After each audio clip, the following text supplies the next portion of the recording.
یہ عزت وقار منصب پر یہ احباب جو بیٹھے تھے، وجہ کیا تھی؟ وجہ فقط رسول اللہ کی اطاعت اور ان سے سچی سچی محبت تھی۔ جب تک بکھے نہ تھے تو کوئی پوچھتا نہ تھا، تم نے خرید کر ہمیں انمول کر دیا۔ سبحان اللہ۔ کوئی جانتا بھی نہیں تھا ان احباب کو، لیکن جب دل کوچہ مصطفیٰ پہ دے بیٹھے اور خود بازار مصطفیٰ میں بک گئے، زمانے میں پھر ان کا حساب اور جواب۔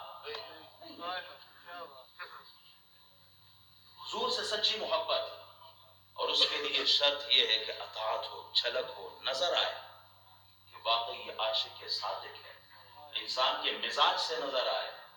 حضور کے ہم پہ جو حقوق ہیں ان میں سے یہ حقوق ہیں ہم پر کہ میرے امتیوں، جب تم پر کسی غیر کی نظر پڑے تو اسے میری جھلک نظر آئے، تمہیں کوئی دیکھے تو اسے میں یاد آ جاؤں، تم جب بات کرو ان لفظوں میں، ان حرفوں میں میری جھلک نظر آئے، بات تم کرو یاد میری آئے، تب جا کے پتہ چلے گا واقعی یہ غازی ممتاز قادری ہے، تب پتہ چلے گا امام احمد رضا بول رہا ہے، تب پتہ چلے گا غوث اعظم گفتگو فرما رہے ہیں۔ کیوں؟ ان کے الفاظ سے پتہ چلتا تھا کہ یہ عاشقین ہے، ان کے کردار سے پتہ چلتا تھا۔